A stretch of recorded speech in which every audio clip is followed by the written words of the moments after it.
Welcome to the Be Happy Now show. Flex your soul connection muscle and be your inner guide to fulfillment and purpose.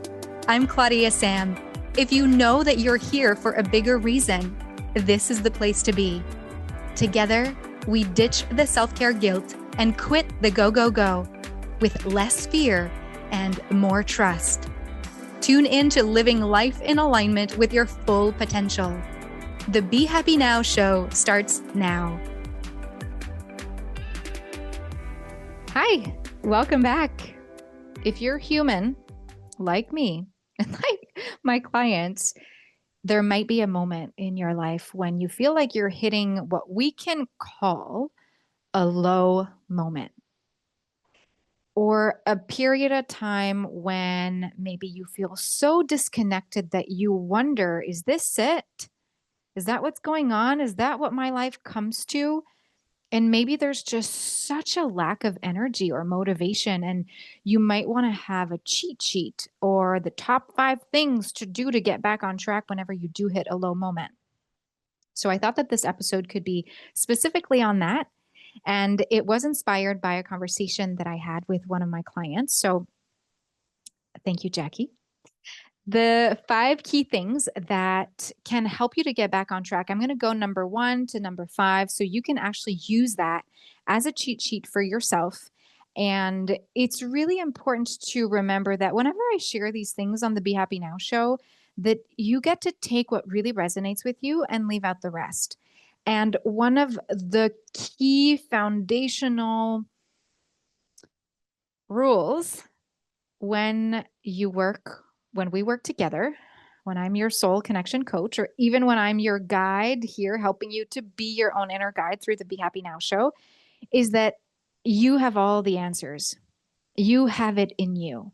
I'm not here to tell you exactly the recipe to all of the questions that you may have. One of the things that I'm most excited about in the work that I do is to hold you up to the standards of your higher self. That means that I believe that you have all the answers inside of you. And yes, some of the powerful questions that I channel from source that come through me to ask you in coaching sessions or here on the Be Happy Now show or within the Soul Connector Circle or in the Tune In program, that they are meant to be and that they may help you to be your own inner guide. I'm just not here to tell you exactly what to do. And actually, it's come to my awareness because one of my coaches actually told me, who makes up the rules? I do. In my own life, I do. And so I'd love to ask you that question back. Who makes up the rules in your life? And if you're like me and most of my clients who may be recovering perfectionists, recovering people pleasers, it might be really weird to go, but if there's no rules, what do I follow? It's like having this white canvas when you're not used to being so creative and you don't know what to really put on the canvas itself.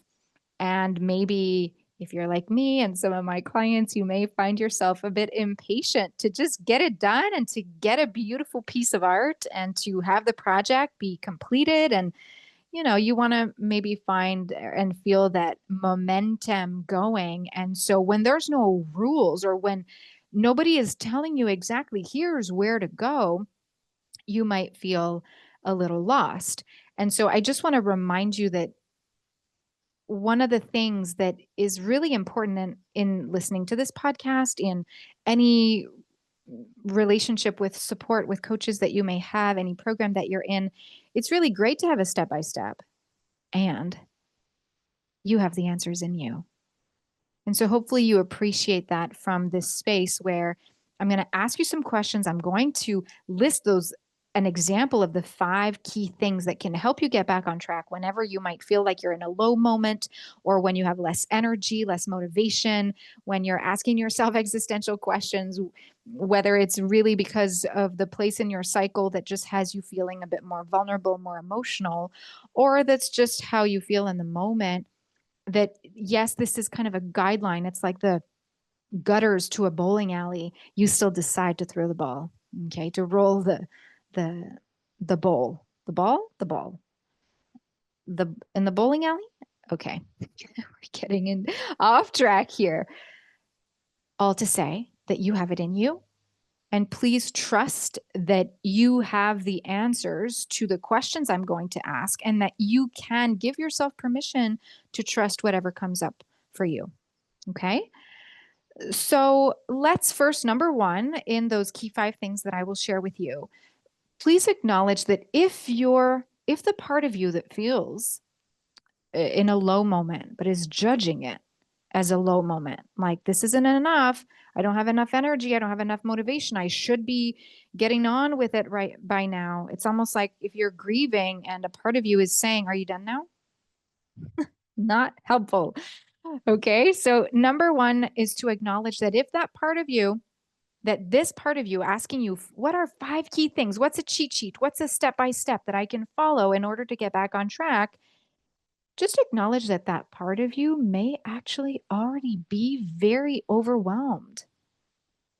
So, is it true to say that 5 things to focus on might just be too much for that part of you?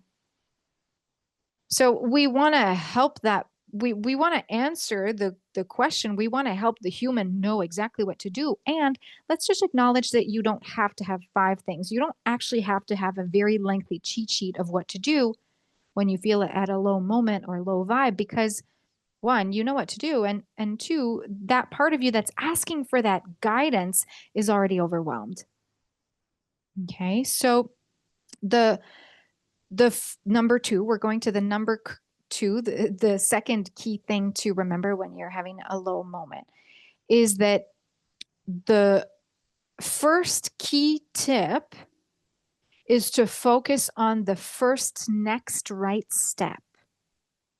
Okay, so that once you've acknowledged that that part of you is overwhelmed, so you don't need to have a complicated step-by-step guide. Then the second place I invite you to go to, the second place you get to acknowledge and ask yourself is, what is that first next right step for me? You just need one step. You take one step and then the other step and then the other step, but you don't have to be 3 steps ahead for this. Okay. So an example is that you could allow yourself to pause for a second, for a minute, and give yourself permission to create that space where you can connect with your breath, connect with the present moment. Because again, if that part of you that asked this question and that part of you that feels like there's a low moment, there's a lot of thoughts, there's a lot of overwhelm. Therefore, chances are thoughts are either of what happened yesterday, or it's a made up scenario of the future, or it's a worst case scenario. You know what I'm talking about, right? So the important place is to come into the now. So, what is that first next step that you get to take?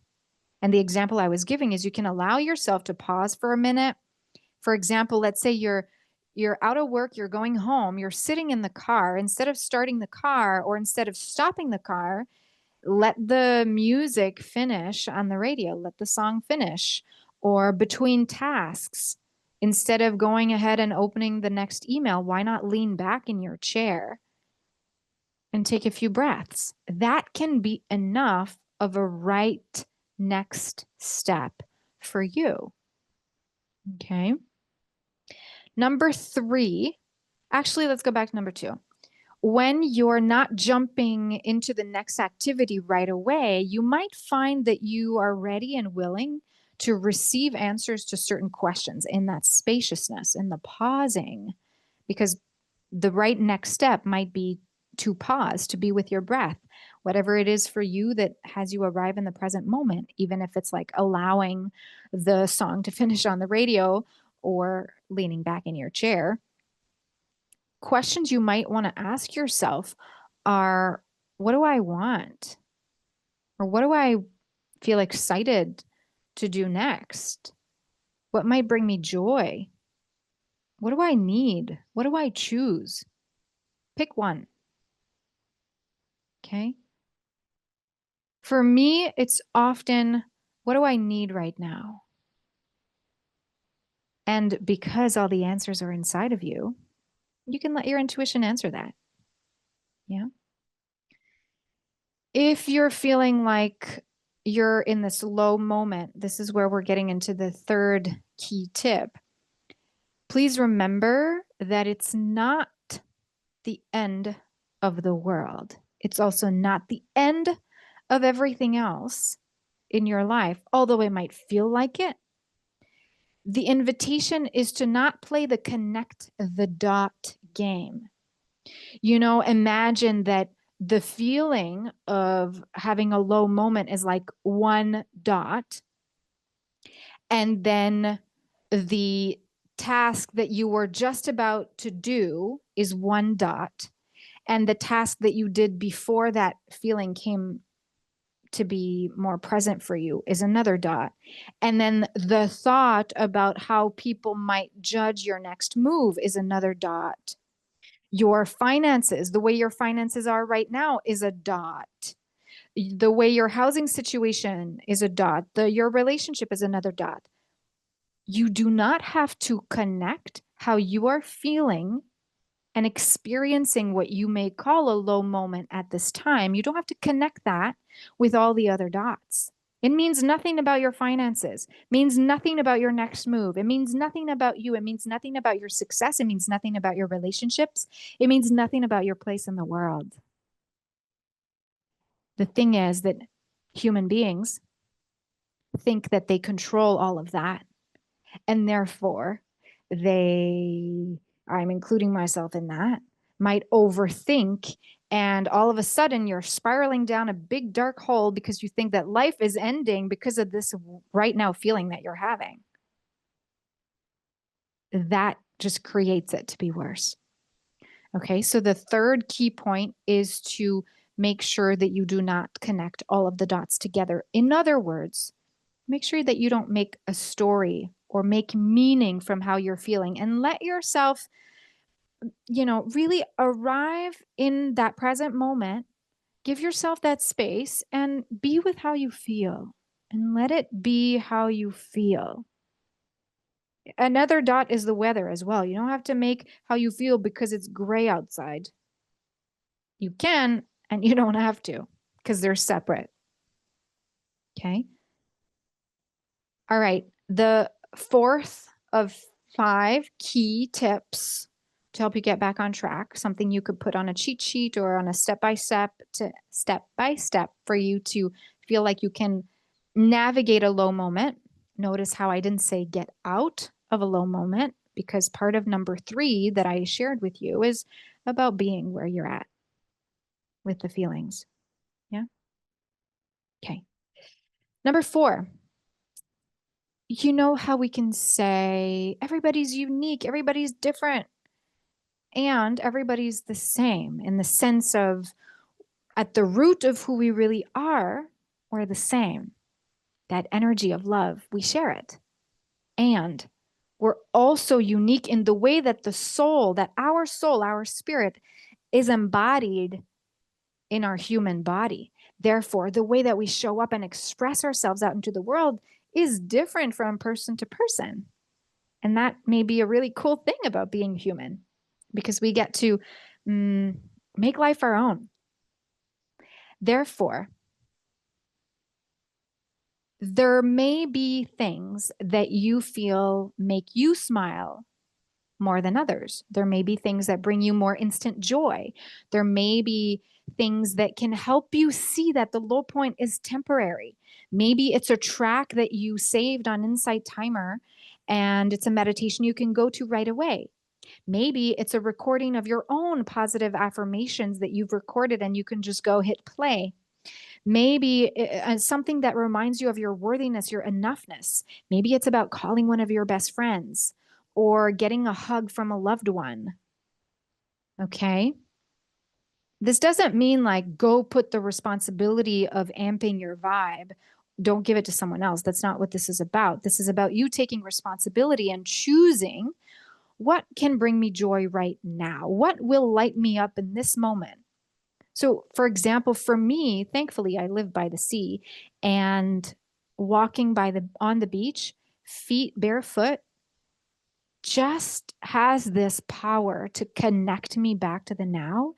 And whatever story I made up in my mind, all of a sudden it's like washed away, even if it's temporary, even if the washing away sensation is temporary, it works in that moment. This is where you could add the question in number 2 when we were talking about giving yourself permission to pause. You don't have to ask yourself these questions at that moment. You could just go straight to number 3 and not connect the dots. Let yourself be with how you're feeling. And then you can ask yourself these questions if these are ways that bring you joy and light you up. Therefore, those can be the number 4 for you. It could also be putting your phone in airplane mode and going to sit and read a fiction book. It could be grabbing your paintbrushes or your pen and just starting to free write. What is it for you? Because this is where your uniqueness can show up, and therefore you can trust what it is that might light you up in that moment. The idea is not to ignore and bypass number 3, where it's about not feeling how you feel. That's not the point. The point is not to create the overwhelm of thoughts that take you even lower in the vibe. Okay. In the Soul Connector Circle, we help you to develop this habit of presence, of creating space and being with the thoughts, with the sensations in the body, with the emotions, so that whenever this happens, you actually have an abundance of tools that are made for you, that you choose, that you create your own library. You know at the tip of your fingers where to find them. And the more you flex your soul connection muscle, the more you know what to do. And therefore, the more you can be at peace with where you're at, surrender into the divine timeline. And when it's time for you to take that right next step after what we just discussed, then you will feel more calm and more centered and aligned within yourself and authentic as well. You're not going to follow someone else's steps, and it won't feel like it's throwing you off track because you'll have your own recipe. Okay. Number 5, repeat this process. Repeat, repeat, repeat. What's Phoebe's song in Friends? Lather, rinse, repeat. Lather, rinse, repeat. Okay. Thanks for laughing with me. So repeating until you feel better. And if you want a little tip on how do you know if you feel better? Well, what you could do, this is if you feel like it's not overwhelming, this is not meant to be overwhelming. If once you've acknowledged that the part of you wants to figure it out, wants to go fast, you can take the opportunity to go, how overwhelmed am I? The way I'm feeling right now, is that like 10 out of 10? Oh my gosh, this is a low moment. It's the end of the world. Like, is it so high up the scale? So that at the end, maybe at the end of number 4, when you've asked yourself, what would make me smile? What would bring me joy? What would remind me of my worthiness, of my enoughness, and remind me that this low point is temporary? Whatever you do based on the answer of this question, you can then ask yourself, where am I on the level on my scale? Do I still feel like I'm at a 10 out of 10? Or do I feel like I'm closer to a 7? And you can decide, for example, anything between I'm still above 5, 6 and above out of 10, I repeat this process from numbers 1 to number 5. But if all of a sudden after doing this process, now I feel 5 or below out of 10 of how much the low moment is impacting me negatively, then you can decide that that's enough, and therefore that you stop this process for now. And mission accomplished. How does that sound? I'm really excited for you to tune into that and to try it out. So I'm just going to recap the 5 numbers real quick. And if you're interested in knowing how coaching can support you, how having me as your soul connection coach can help you to flex your soul connection muscle and actually stay on track and build your own toolbox of tools with the gutters to your own bowling alley, then I am happy to share with you the link in the show notes about an application form. So you can apply for coaching on my website, and it can be really insightful and bring you a lot of clarity just even to go through the process of answering those questions. So I invite you to do that next if that resonates with you. Okay, recapping. We're talking about the 5 key things that can help you get back on track when you feel like you've hit a low moment. Number 1, acknowledging that the part of you that's wanting a step-by-step and that wants 5 key things to get back on track is already overwhelmed. So just acknowledging that it's okay to simplify. Number 2, focus on that first right next step for you, which might be breathing, giving yourself some space, acknowledging your energy level, really allowing yourself to not jump right into the next task. Number 3, do not play the connect the dots game with all the meaning and the different circumstances of your life, and give yourself permission to be with how you're feeling right now. Number 4, what would make you smile? What would help you remember that this low point is temporary? What would help you remember your worthiness and your enoughness? And do that. Go ahead and do it. And number 5, check in with yourself. Is the feeling of this low moment sulking in it, taking over you? Is it a 10 out of 10 still, or has it lowered on the scale? And make a decision to either repeat this process or go on with your day. Proud of yourself for being courageous and tuning in. Thanks for being here. Okay, I'll see you again next time. Bye. You've been listening to the Be Happy Now show with me, Claudia-Sam. Flex your soul connection muscle and be your inner guide to fulfillment and purpose. You are worthy of being you and of connecting to what stops you from living the life you are meant to live. Access more soul connection coaching at claudiasamcoaching.com.